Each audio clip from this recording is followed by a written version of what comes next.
saat ini. Hati kami makin terpaut dengan Tuhan Yesus. Biarlah hidup kami makin melekat dengan Tuhan. Dalam segala keadaan kami tetap di dalam Yesus. Berkati setiap kami dengan firman-Mu, dan biarlah firman-Mu jatuh dalam hati kami yang mengasihi Tuhan, sehingga firman-Mu meneguhkan iman percaya kami di dalam Engkau. Dalam segala situasi Tuhan tidak pernah meninggalkan kami. Tuhan tetap menyertai kami, bahkan Tuhan merencanakan kebaikan bagi kami. Roh Kudus bekerja, yang lemah dikuatkan, yang berputus asa bangkit dalam pengharapan yang baru, yang sakit disembuhkan, sebab mukjizat masih ada bagi setiap kami. Dalam nama Yesus kami berdoa. Yang siap diberikan firman Tuhan sama-sama katakan tepuk tangan buat Tuhan. Silakan duduk. Puji Tuhan. Oke, terima kasih. Tes 1, 2, 3. Puji Tuhan. Shalom semuanya. Bagaimana keadaanmu pagi hari ini? Luar biasa. Siapa yang membuat hidupmu luar biasa? Tuhan Yesus. Apa buktinya? Oh, bisa makan ya. Terima kasih Pak Gideon dan Ibu yang sudah memberikan kesempatan pelayanan di tempat ini. Sebetulnya Harapan Indah ini tidak asing buat saya, karena sebelum tahun 2000 dulu saya sudah pernah tinggal di Harapan Melepad sana, saudara. Jadi waktu itu kantor di Kelapa Gading. Itu kalau pagi lagi hujan itu bisa 2 jam belum nyampe. Walaupun dari sini Kelapa Gading itu LC7 cuma 9 kilo, saudara. Wah, pagi malam macet. Jadi bukan asing lagi sama Pak Johannes Anwar. Dulu juga di sport sana sudah berkali-kali pelayanan dengan worship leader Pak Sen, ini juga teman udah puluhan tahun yang lalu. Nah, Bapak Ibu, saya Andreas Ikon Groho. Saya full timer di GBI Pak Niko baru 27 tahun, saudara. Haleluya. Baru 27 tahun ya. Tadi ngobrol-ngobrol sama Pak Gideon, Kalimantan Barat, saudara. Wah, itu sudah sering saya pergi tadi ke Ngabang, tempatnya Pak Gideon itu. Saya sudah pernah di Ngabang itu mandi di sungai. Dari ujung ke ujung orang mandi di sungai. Bukan hanya mandi, nyuci juga di sungai. Orang pelepasan juga di sungai. Haleluya. Ya, jadi udah biasa, saudara ya. Dari Ngabang saya ke Desa Bacang, jalan kaki 3 jam. Darit Pak, nah, ini kalau di Darit itu juga begitu. Ya, malam-malam sampai di Darit gitu, mohon maaf saya tanya gembalanya kan, di mana toilet? Oh, di belakang Pak, ternyata di Empang. Haleluya, saudara. Nah, besok pagi sarapan pagi dikasih ikan mujair. Kok pagi-pagi udah dapat ikan itu dari Empang? Semalam baru saya kasih makan, pagi ini gentian dia saya makan, saudara. Itulah yang terjadi dalam pelayanan, saudara. Udah pergi kemana-mana, ke Tapang saya juga sudah. Ya, Entikong udah pergi, saudara. Kalimantan Barat, Sasak, Sanggauledo, udah pergi kemana-mana. Puji Tuhan. Kalimantan Barat, 27 tahun melayani Tuhan. Ini saya berdoa anak muda ini juga diutus Tuhan ini. Saya percaya kalian akan dipakai Tuhan. Amin. Kamu desa-desa, saya bangsa-bangsa, oke? Enggak setuju loh, saudara ya. Haleluya. Ya, memang saudara dikasih Tuhan Yesus 27 tahun bukan waktu yang sebentar. Tapi puji Tuhan, yang penting selamanya tetap mengasihi Tuhan. Amin. Nah, pagi hari ini saya akan sharing tentang tetap menyembah walau di lembah. Haleluya. Nah, saudara, mari kita buka Alkitab kita dalam Mazmur 63 ayat 1 sampai dengan ayat yang kedua. Nah, Mazmur ini ditulis oleh Raja Daud. Kita tahu 1 Samuel 16 Raja Daud itu dinubuatkan ke depan. Daud yang masih muda, yang pipinya masih kemerah-merahan, elok rupanya kayak pemain bass. Tapi Daud gak pakai kacamata zaman itu, saudara ya. Nah, saudara, masih belasan tahun dinubuatkan kamu akan jadi raja. Tetapi perjalanan proses untuk menjadi raja ternyata tidak semudah, tidak sesuai dengan harapan. Tapi inilah kehidupan. Jujur saya mau tanya Bapak Ibu di tempat ini, punya pergumulan gak? Punya masalah gak? Banyak ya. Kasih tahu kanan kirimu, hidupmu sesuai firman Tuhan. Lu kok bisa begitu pendeta? Alkitab ngomong begini, kemalangan, pergumulan, kesusahan, tekanan orang benar itu tidak ada. Yang amin gak ngerti ayat kau. Kemalangan orang benar itu Bro, main game bro. Main game. Nah gitu. Jadi kalau hidup kita banyak pergumulan, itu sesuai Alkitab. Tetapi Tuhan akan melepaskan dari semuanya itu. Setuju katakan amin? Mau berkat yang sedikit atau berkat yang banyak? Dikit atau banyak? Kasih tahu ke dalam pantesan masalahmu banyak. Ya. Hidupku menggenapi firman-Mu, tanda mukjizat sertai tiap langkahku. Kau bersamaku di dalamku, jadi bukti kebesaran-Mu. Amin. Ayo, pokoknya ingat lebih baik kalau ada apa-apa nyanyi lagu rohani. Setuju katakan amin? Itu menguatkan iman kita, seperti kata Pak Samuel worship leader kita. Oke, tetap menyembah walau di lembah. Mari kita membaca Mazmur 63 1 dan 2 slide berikutnya. Kita lihat ayat ini, Bapak Ibu Saudara. Baca sama-sama 1, 2, 3. Mazmur Daud ketika ia ada di padang gurun Yehuda. Ya Allah, Engkaulah Allahku, aku mencari Engkau, jiwaku haus kepadamu, tubuhku rindu kepadamu, ya seperti tanah yang kering dan tandus tiada berair.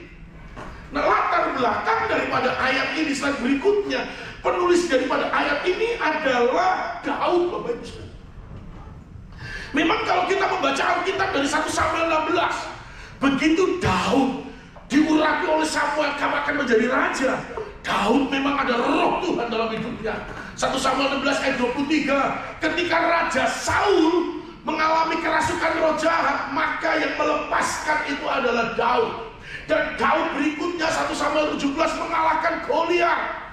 Nah, ketika dia mengalahkan Goliat, dia masuk jadi prajurit kerajaan Saul. Begitu dia jadi prajurit, disertai Tuhan, menang. Bahkan suatu saat Daud dikatakan begini, Saul membunuh beribu-ribu, Daud membunuh berlaksa-laksa, lebih banyak Daud. Makanya Daud jadi panglima perang, posisi tertinggi di dalam ketentaraan kerajaan Saul, Bapak Ibu Saudara. Tetapi ternyata perjalanan hidup tidak kadang-kadang seperti yang kita harapkan. Jujur saya mau tanya, pengen punya masalah atau nggak punya masalah? Jujur, pengen punya masalah atau nggak punya masalah? Nggak punya ya. Kalau nggak punya masalah lebih baik tempatmu di San Diego gitu. Ayo, nah ini yang terjadi. Jadi ketika Daud menjadi panglima perang di kerajaan Saul, ternyata nyanyian gadis-gadis Israel, Saul membunuh beribu-ribu Daud, itu menyakitkan hati Saul, membuat jengkel, dongkol, dengki, ya saudara. Dan sejak itu keinginan Saul adalah ingin selalu membunuh Daud. Waktu saya berdiam diri mempersiapkan khotbah ini kepada saudara, mungkin di antara saudara juga begitu. Saul itu kepala negara, Saul itu raja. Mungkin juga di antara saudara, di perusahaan ada orang yang punya top posisi kedudukan. Di perusahaan udah gak suka dengan dirimu karena kamu memiliki prestasi, memiliki sesuatu yang luar biasa. Bayangin saudara, Daud ini saudara melarikan diri dari istana dalam posisi panglima perang, bahkan menantu raja. Haleluya, kehidupan Daud berubah 180 derajat. Jujur saya mau tanya sama saudara, lebih senang tinggal di padang gurun atau di istana? Nah, ya memang kedagingan kau. Orang akan bilang begitu, lebih enak tinggal di istana, Pak Pendeta. Tapi kenyataannya Daud harus lari dan ada di padang gurun yang gersang, kering. Ciri-ciri padang gurun panas, apalagi? Dingin kalau malam, apalagi? Debu, apalagi? Sudah pernah pergi ke padang gurun Arab belum? Belum ya, rumah makan Padang sudah? Beda. Nih, jadi diperkirakan Mazmur 63 itu tadi ditulis dalam pelarian Daud meninggalkan istana, hidupnya berubah 180 derajat. Istana yang biasa semuanya tersedia, fasilitas yang mewah, fasilitas tercukupi, sekarang semuanya serba kekurangan. Bro, main bro, bikin bro. Tuhan tak berjanji langit, tetapi selalu sampai sini dulu. Langit kehidupanmu lagi biru, awan cerah atau lagi awan gelap? Hah? Saya tutup mata biar nggak tahu siapa yang jawab. Langit kehidupanmu lagi biru, awan cerah atau awan gelap? Biru ya, awan cerah. Mohon maaf, sebentar lagi awan gelap kan? Karena Tuhan tak pernah janji langit selalu kapok kok. Nah udah, ya awan gelap sebentar lagi biru loh. Haleluya. Oke? Tuhan tak pernah janji jalan selalu, tetapi Dia berjanji selalu menyertai. Sampai sini dulu. Kalau saya tanya, jalan kehidupanmu lagi lurus atau berkelok-kelok? Pasti jawaban berkelok-kelok, Pak Pendeta. Sebab sebentar lagi akan rata. Tapi kalau jalan kehidupanmu lurus, sebentar lagi masuk kau gini. Kayak jalan Kisaran ke Medan. Oke. Nah, ada kalanya anak-anak Tuhan betul mengalami dan terhempas pada keadaan padang gurun. Makanya nggak ada di Alkitab yang menjadi ini. Kalau kamu mengiring Yesus, mengikut Yesus, setia datang ke gereja, setia berdoa, setia baca firman, nggak ada masalah, nggak ada. Yang Tuhan janjikan begini, kalau kamu berbeban berat datang kepada Yesus, Tuhan pasti berikan kelegaan.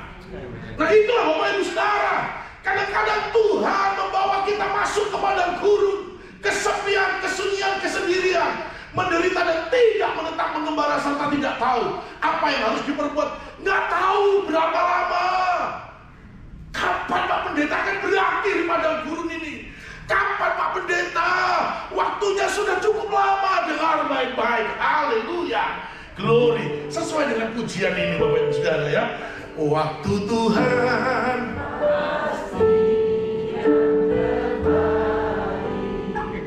walau tak mudah lewati cobaan, ku tetap percaya waktu Tuhan pasti. Kasih tahu kanan kiri, oh amin ya, nyanyi mutok yang enak. Jadi kalau hari ini masih ada pergumulan dalam hidup kita, berarti belum waktu. Udah, kasih tahu kanan kirimu, sabar bro, sabar. Sabar. Iya kan? Kau pikir yang khotbah juga nggak mengalami pergumulan? Banyak. Sama aja hidupmu dan hidupku menggenapi firman tadi. Kemalangan orang benar banyak. Udah itu firman Tuhan. Ayo lanjut slide-nya. Nah Bapak Ibu Saudara dikasih Tuhan Yesus. Yes, apa? Segala kesusahan pada guru janganlah membuat kita menyampaikan nyanyian dengan nada-nada lirik-lirik yang sumbang. Itu lagu-lagu dunia itu biasanya begitu tuh, nada-nadanya sumbang. Lagu-lagu dunia. Kalau kau mati, kalau pura-pura aja kau. Oh ada yang nggak tahu bro. Maklum generasi milenial itu kan lagu-lagu generasi kolonial kan? Itu kan ada toh? Pak jujur Pak, tahu kan lagu itu Pak? Tahu Pak ya. Aku tahu senyummu tidak bisa membohongi itu. Ya kan lagu dunia itu. Kalau kau mati, nah itu ada yang tahu. Ya nasib, ya nasib. Itu lagu-lagu dunia tidak membangun iman kita. Kadang-kadang ada lirik-lirik sumpah hancur, hancur, hancur. Pak Gembala ternyata masa lalunya itu masa lalu Pak Pendeta. Masa lalu, tenang aja Pak ini. Masih berbekas Pak. Hancur hati begitu kenyataan tidak sesuai dengan harapan. Tapi lebih baik nyanyi lagu-lagu rohani. Ayo bro, main musik bro. Janjimu seperti terus yang tiada pernah sampai sini yakin? Yakin? Janji Tuhan pasti digenapi, tidak pernah terlambat. Berikan tepuk tangan bagi Tuhan kita. Yes. Kalau kau nyanyi lagu-lagu dunia, makin terpuruk, makin susah, makin gak ngerti, makin ragu, makin bimbang, gak jelas masa depanmu. Tapi begitu kau menyanyikan lagu-lagu firman Allah, saudara, engkau akan makin kuat. Padang gurun menjadi tempat untuk membangkitkan diri, semakin mendekat, melekat dan kuat dan berpegang pada janji-janji Allah lewat pujian dan penyembahan. Haleluya. Nah, padang gurun menjadi tempat keintiman dalam penyembahan. Yes. Kadang-kadang kesusahan itu bisa menarik kita kalau kita memiliki respon yang benar untuk makin dekat dengan Tuhan, makin melekat dengan Tuhan. Tapi kalau respon kita salah, maka kita akan memutuskan jauh dari Tuhan, jauh dari ibadah. Kasih tahu kanan kirimu, kamu gak cara begitu ya, kasih tahu. Haleluya.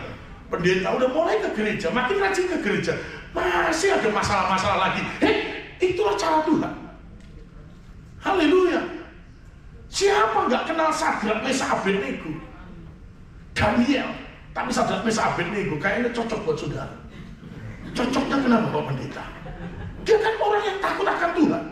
Sementara ada patung Nebukadnezar, semua suruh menyembah. Yang lain seluruh lapangan sujud menyembah patung Nebukadnezar. Tapi Sadrak, Mesak, Abednego tidak, dia tetap berdiri. Karena dia tahu hanya Allah yang layak disembah. Siapa yang layak disembah? Namanya? Setuju ya? Tetapi Sadrak, Mesak, Abednego ditarik, diseret untuk dibawa ke dapur api. Bahkan dapur api dipanaskan 7 kali lipat. Bayangin, saya mau tanya sama saudara, saudara mau ditolong Tuhan sebelum masuk dapur api atau sesudah di dalam dapur api? Ayo, saudara mau ditolong Tuhan sebelum apa sesudah? Sebelum ya, pantesan gak ada mujizat dalam hidupmu.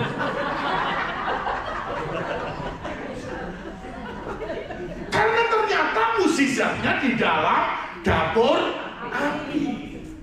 Begitu mereka di dalam dapur api, dari 3 orang jadi 4. Kasih tahu kanan kamu, cocok masuk dapur api. Tuh, Daniel juga begitu, masuk gua singa.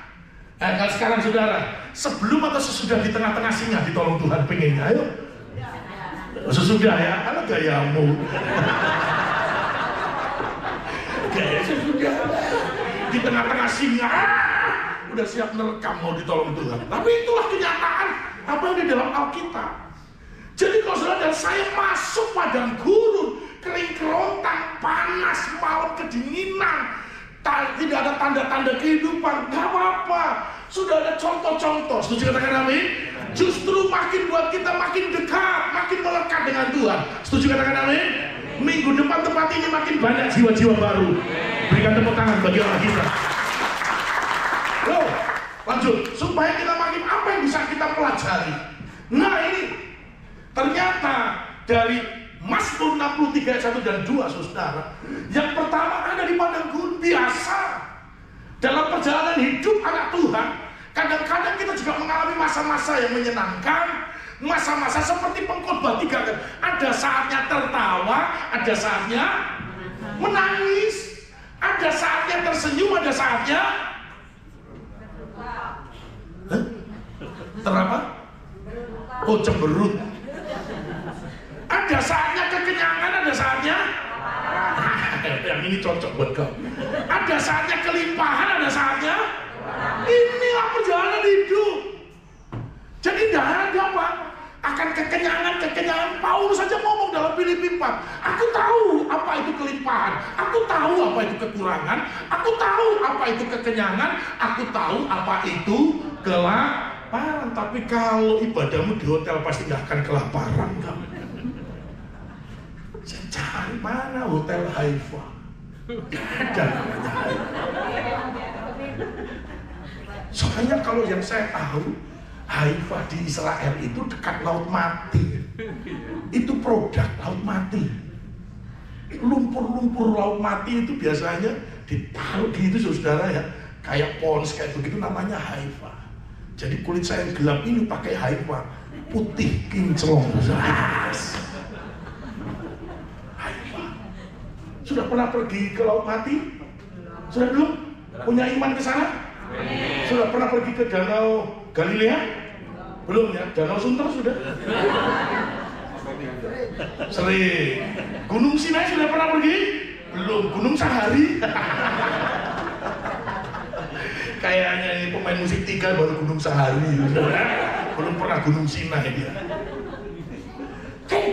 Ya, hubungan yang semakin dalam dan keintiman dengan Allah. Jadi, mari kita sadari, nggak apa-apa Bapak Ibu Saudara. Justru tekanan-tekanan itu, haleluya. Nah, saya juga penulis renungan harian murid sejati. Tadi pagi itu nomornya baru 563. Setiap hari satu nomor, jadi sudah 500 hari yang lalu, saudara. Saya tiap pagi dengan setia menulis itu. Satu kali saya itu juga diajar Tuhan. Saya membaca dalam 2 Korintus 12 ayat yang ke-12, 10 dan 12, saudara.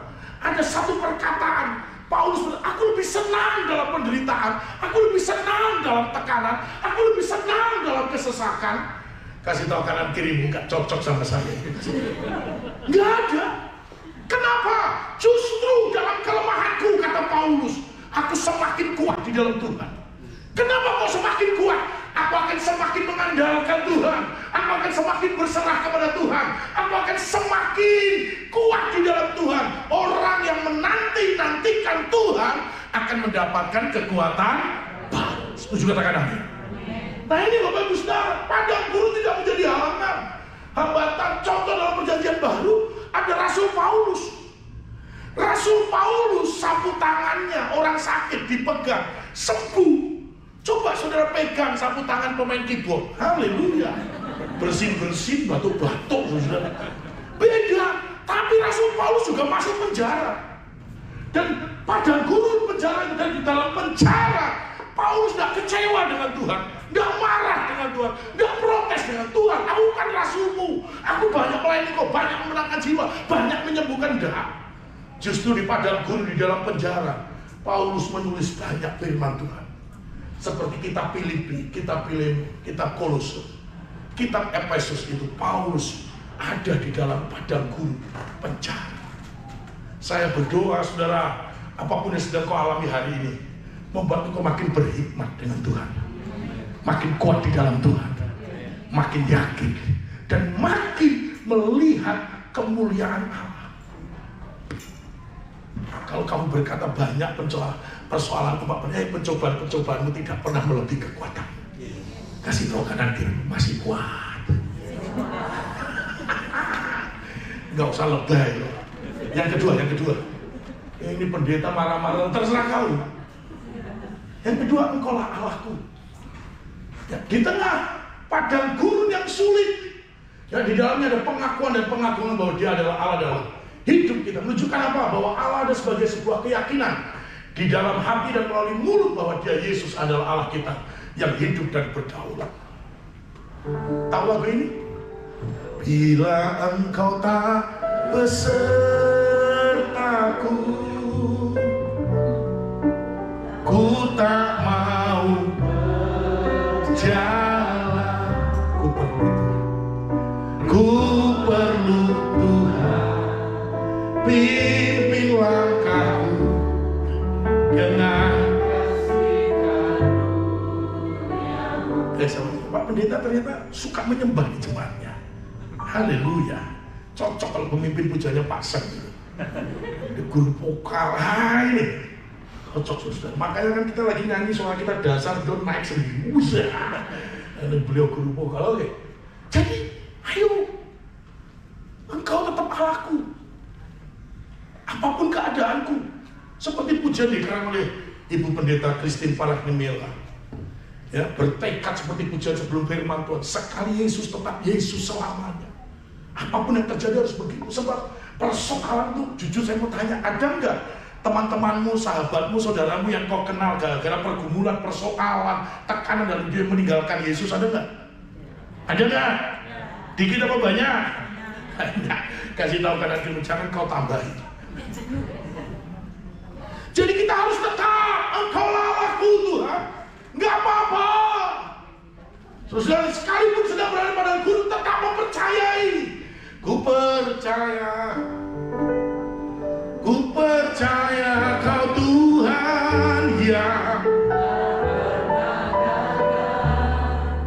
menjadikanku lebih dari pemenang. Ku percaya yang tak menepati janji-janjimu. Setuju katakan amin. Tetap percaya. Bapakmu tidak pernah merancangkan yang buruk dalam hidupmu. Sekalipun kau merasa ini tidak cocok, tidak pas, tidak enak, tidak sesuai, tapi Tuhanmu tidak pernah merancangkan kecelakaan dalam hidup kita. Haleluya. Dia pernah tolong kita. Setuju katakan amin. Dan Dia pun juga akan tetap menolong kita. Engkau Allahku Yesus. Apapun keadaanku, Engkau tetap Allahku. Engkau Allahku sebagai Bapa yang baik dan akan selalu memberikan yang terbaik. Haleluya. Bapak Ibu sudah dikasih Tuhan Yesus. Yang kedua, Engkau Allahku. Yang ketiga, aku mencari Engkau. Apa yang kita cari dari Tuhan?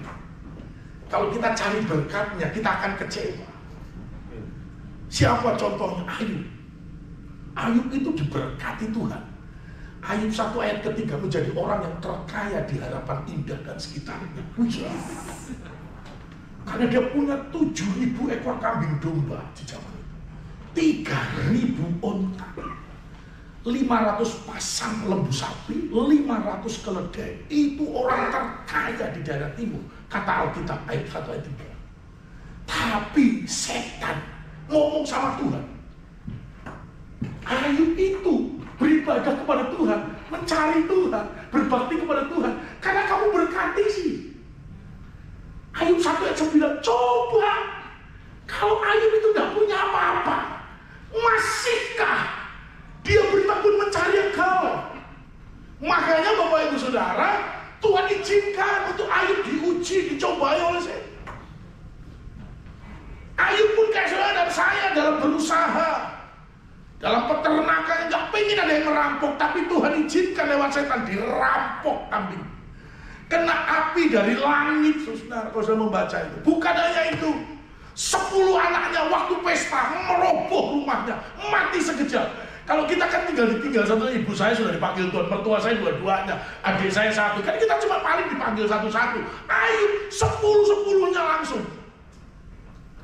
Belum selesai, dari ujung kepala sampai ujung kaki, bara, nanah, bau busuk. Coba cium kanan kirimu, bau apa sekarang?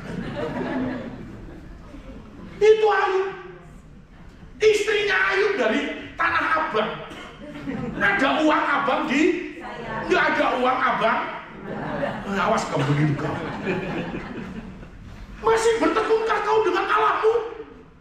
Kutuki Allahmu, kutuki dirimu, dan cepat mati aja kau. Begitu tuh. Itu istrinya Ayub dari Sumatera Utara. Cepat matilah kau. Begitu. Tapi kalau kita mencari Tuhan, apa yang terjadi dengan diri kita tidak akan mempengaruhi semangat kerinduan kemauan kita. Setuju katakan amin. Nah, di dalam kata mencari ini Bapak Ibu Saudara, saya kasih perumpamaan ya. Saya mau tanya, ibu-ibu kalau mencari kotak tisu, halo, 5 menit gak ketemu, masih terus dicari kotak tisu? 15 menit masih mau dicari? Gak ketemu guys, setengah jam masih mau terus dicari? Enggak ya. Kalau mencari kotak emas intan berlian, 5 menit gak ketemu masih terus dicari? 15 menit gak ketemu masih terus dicari? 1 jam gak ketemu masih terus dicari? Cari ya, ibu-ibu matrek ke laut aja ya. Nah, mencari itulah sampai memegang, sampai mendapatkan. Daud berkata, firman-Mu mengajar, carilah aku, maka wajah-Mu ku cari Tuhan. Sampai mengalami perjumpaan pribadi dengan Tuhan. Haleluya. Saya sehari-hari ada di sekolah tinggi teologi Bethel The Way. Itu sekolah tinggi teologi milik Pak Niko, Bapak Ibu Saudara. Jadi saya memang tidak mengembalakan Pak, karena jawatan saya pengajar. Sebetulnya saya juga pengen jadi gembala, Bapak Ibu Saudara. Karena di antara 5 jawatan itu, Yakobus 3 ayat 1 ngomong begini, jangan di antara kamu mau jadi pengajar, sebab hukumannya paling berat, PK-nya paling kecil. Begitu. Itu betul kata Alkitab, jangan di antara kamu jadi pengajar. Kenapa? Kalau profesi kita dokter gigi, Bapak Ibu Saudara, salah masang gigi, tinggal dicabut ulang, selesai. Profesi kita pengusaha percetakan, salah cetak, tarik kembali, cetak ulang. Ya. Profesi kita memasang kabel listrik, kita salah masang kabel, orang lain kesetrum, selesai, bukan kita, Bapak Ibu Saudara. Tapi kalau kita ngajar, salah, kita tidak pernah tahu kapan yang salah kita ajar. Haleluya. Berapa minggu yang lalu kita seminar tentang Kristen progresif, dan saya menjadi pembicara bahwa ajaran mereka itu bertentangan dengan doktrin dasar kita. Nah itu Saudara. Nah, jadi cari sampai mendapatkan, itu kata Alkitab, cari sampai memegang, cari sampai menemukan, cari sampai mengalami perjumpaan pribadi dengan Tuhan. Saya yakin dan percaya perjumpaan pribadi dengan Tuhan mengubahkan kita. Amin. Saudara yang dikasihi Tuhan. Haleluya. Pencarian kita setiap hari. Ya, apa pelajaran di balik peristiwa itu? Yang memang belum pernah terjadi begitu, tapi ya itulah. Ya, sekarang saya menjadi kaprodi magister Ibu Lydia ini, kemarin saya wawancara, nah begitu ya, karena masuk menjadi mahasiswa program magister teologi. Ya, saya kaprodi magister, saya juga wakil rektor 1 bidang, tapi juga pelaksana tugas rektor juga. Banyak 3 posisi, tapi gajinya yang paling kecil. Jangan dipikir banyak, pengabdian. Saya pun juga tahu melayani itu pengabdian. Saya melayani karena saya tahu Tuhan sudah terlebih dahulu melayani kita. Saya memberi karena saya tahu Tuhan sudah memberi banyak buat kita. Ini Bapak Ibu Saudara. Nah, apa pelajaran? Saya pun juga dituntut dalam pengertian harus berkembang ini. Nah, hari-hari ini kami sedang akan membuka 2 prodi baru. Sudah ada 4, sarjana teologi, sarjana pendidikan agama, sarjana musik, magister teologi. Kita akan buka magister pendidikan agama Kristen dan doktor teologi, Bapak Ibu Saudara. Dan semua kita sudah terakreditasi seperti UI, ITB. Instrumen akreditasinya itu sama kayak mereka. Institusi juga terakreditasi. Kalau tidak terakreditasi nggak boleh meluluskan, Saudara. Nah ini memang Saudara, makanya kapan waktu itu saya dipanggil, ayo nikah jadi universitas. Siap. Wah Saudara nggak mudah, tapi ya harus berusaha, harus bekerja, minta hikmat Tuhan. Satu kali saya dalam doa pagi itu seperti itu. Tidak mudah Saudara meningkatkan, kan pendidikan setelah SMA itu kan akademi, politeknik, sekolah tinggi, institut, universitas Saudara yang tertinggi. Makanya wah ini, saya pun juga mendekat mencari Tuhan. Satu kali dalam doa pagi saya, Tuhan ingatkan saya seperti Nuh. Ketika Nuh Saudara diperintahkan untuk bangun bahtera yang besar Saudara, Nuh memulai memotong pohon. Itu kata Alkitab itu ya, bahasa Ibraninya. Pohon yang dipotong itu masih gelondongan. Tahu gelondongan? Orang Jawa tahu biasanya. Gelondongan itu artinya masih pohon utuh. Tidak mudah bagi Nuh. Bagaimana membuat pohon yang utuh ini harus dipotong-potong lagi, dibentuk menjadi papan. Setelah menjadi papan baru dipasang satu persatu untuk jadi bahtera. Saudara tahu panjangnya bahtera Nuh.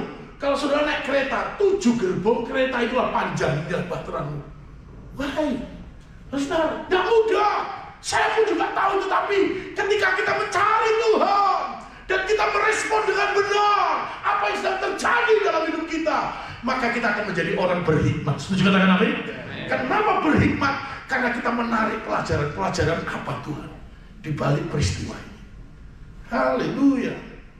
Orang yang paling, ya kan Alkitab ngomong begini, besi menajamkan, manusia menajamkan sesamanya. Ayo, pepatah Tionghoa berkata begini, orang yang paling dalam menusuk itu bukan orang yang jauh-jauh, tapi orang yang paling dekat. Ini jujur ya, bapak-bapak gak usah takut kau. Bapak-bapak, siapa yang paling dekat dalam hidupmu? Ngomongnya volumenya agak setengah. Ini karena ada tekanan gitu.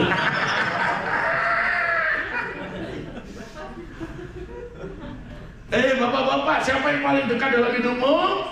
Istri. Puji Tuhan ibu-ibu, jawabannya masih istri. Awas kau bapak-bapak, siapa yang paling dekat dalam hidup bapak-bapak? Sekretaris Pak. Hei, nggak benar ini. Ibu-ibu, siapa yang paling dekat dalam hidupmu? Suami. Suami. Memproses. Tadi ditanya, Pak Pendeta, mana istri sama anak-anak? Istri saya pelayanan di GBI AKR Kebun Jeruk sana, saudara. Sejak mudanya memang dia sudah menjadi guru sekolah minggu dan pendoa di sana. Jadi menikah dengan saya nggak ikut, jadi dia tetap pelayanan di sana sama anak saya. Anak saya satu baru umur 8 tahun, udah tingginya udah segini, saudara. Maklum keturunan orang enak, saudara. Jadi kan udah tinggi, baru 8 tahun, Bapak Ibu saudara. Haleluya.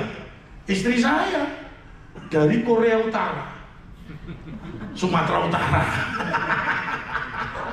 Saya lihat profilnya aja, suaranya kayak Sumatera Utara, Jawa saya ini. Namanya Nugroho, mana ada marga Nugroho Sumatera Utara. Nugroho saya, saudara. Ini apa? Yang sana kalau makan, saudara, nah tangan kanan pegang lauk dan nasi, tangan kiri pegang cabai. Yang di sini pegang kecap. Alah, udah beda. Ya kan, sana pengennya pedes-pedes, sini pengennya manis-manis. Tapi enggak apa-apa, Tuhan izinkan. Apalagi latar pendidikan, saudara ya. Istri saya sarjana hukum pidana, saya hukum Taurat, beda jauh. Tapi ini pelajaran dalam kehidupan. Sedikit-sedikit perbedaan biasa. Karena perjalanan hidup kita. Jadi bapak-bapak masih diproses sama istri. Ya kami kok ibu-ibu. Bapak-bapak masih diproses sama istri. Amin. Supaya kita makin berhikmat. Ibu-ibu pasti kau diproses suamimu. Setuju, katakan amin. Biasa ini. Tapi cari Tuhan. Kenapa kok ada perbedaan? Makin berhikmat. Karena Tuhan singkapkan pelajaran baru. Setuju, katakan amin. Berikutnya yang keempat. Jiwaku haus. Kalau orang haus itu apa? Minum ya. Serius ya. Saudara kalau haus apa? Yakin? Saya boleh minum? Tapi masih ditutup, berarti gak boleh. Kalau engkau haus, fokusmu minuman. Jujur, bener ya? Kalau ada nasi goreng sama air, kalau engkau haus, apa yang kau pilih? Air. Kalau engkau lagi haus, ada kue tiaw goreng sama air, apa yang kau pilih? Air. Kalau engkau lagi haus, ada emas intan berlian sama air, apa yang kau pilih?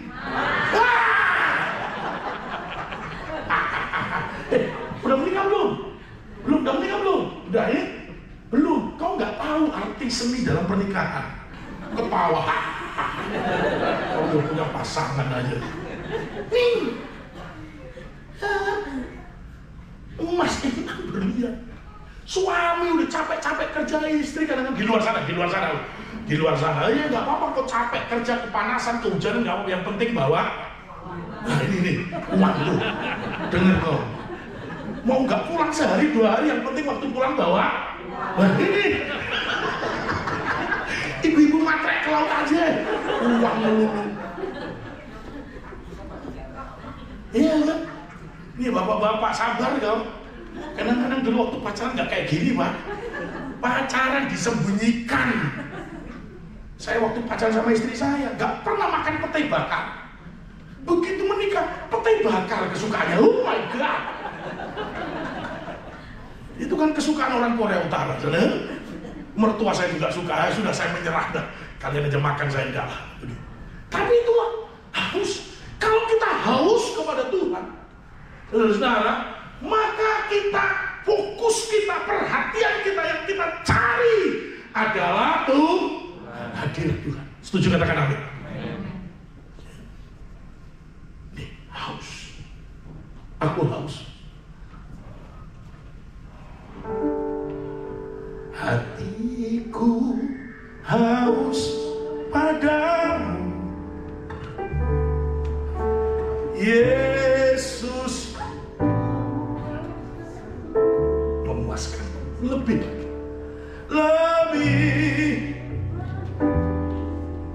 Oh nggak tahu ya? Aku generasi kolonial.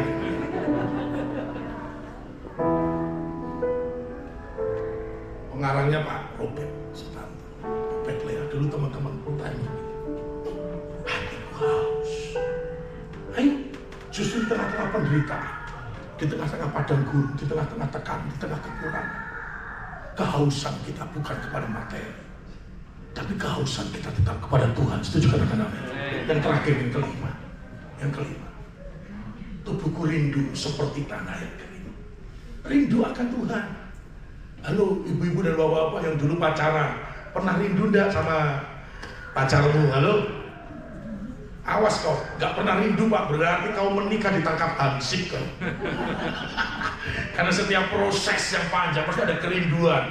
Saya mau tanya satu tuh mata biar gak tahu siapa yang jawab. Kalau rindu apa yang kau lakukan? Zaman dulu? Alah, zaman dulu belum ada telepon, masih ke warnet kau. Zaman dulu ngapain? Hah? Surat. Ya, suratnya pakai kilat atau perangko biasa? Kilat. Sementara kau menunggu balasan, hatimu cemas-cemas harap atau biasa-biasa? Hah, biasa. Berarti oh itu orang itu bukan yang kau rindukan. Kalau orang itu kau rindukan pasti kau cerah, cemas-cemas harap kapan datang lagi balasan, cepat balasan. Kau tahu Pak, saya juga pernah pacaran dalam posisi seperti itu, saudara, ya kan? Disuruh di apa nih, dari Nusa Tenggara Timur saya di Jakarta. Hai, waktu itu juga masih di padang gurun, jadi perangkonya masih perangko biasa, keuangan susah. Kapan dibalas? Kapan? Rindu. Kalau hari ini saya mau tanya anak-anak muda ini yang belum menikah kau, kalau rindu apa yang kau lakukan sama calon? Sudah punya pacar belum bro? Belum. Usia berapa sekarang? 30, gak apa-apa bro. Ishak menikah 40 tahun, 10 tahun lagi bro.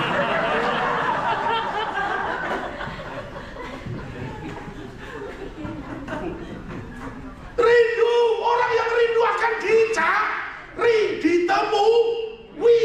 Halo Bapak Ibu, ketika dicari ke rumahnya nggak ada, apa yang dilakukan kalau engkau rindu? Tungguin, nggak datang-datang, apa yang dilakukan? Samperin, nggak ada orangnya di rumah. Tungguin, nggak ada juga di rumah. Cari, nggak ketemu. Hah? Ganti. Tuhan ampuni sebab dia tahu apa yang dia katakan. Masa diganti? Oh Tuhan ampuni dia.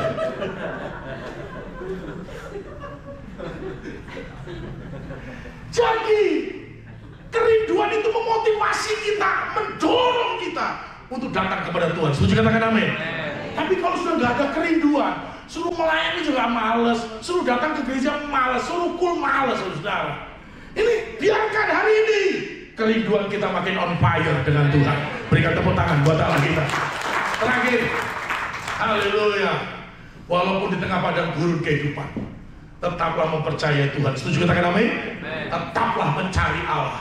Tetap memiliki jiwa yang haus akan bertumbuh, yang rindu akan hadirat Allah melalui penyembahan yang makin dalam. Mari kita tundukkan kepala di hadapan Tuhan. Kau tahu anak-anakmu di tempat ini.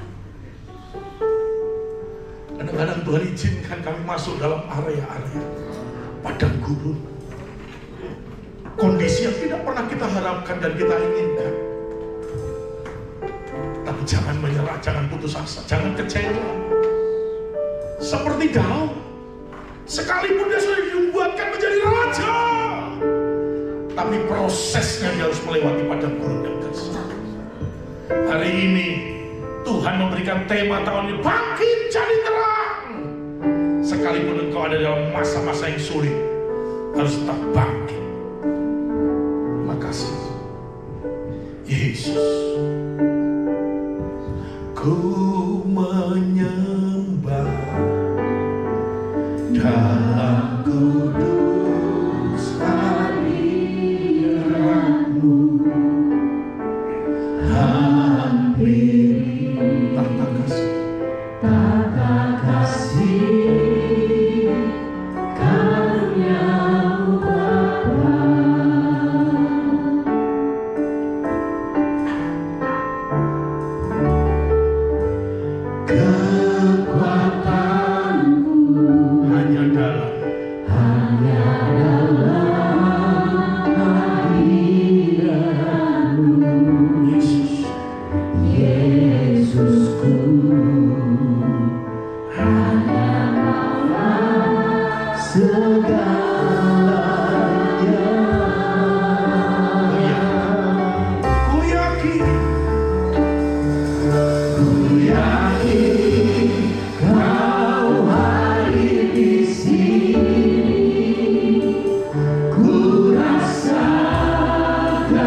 kuasa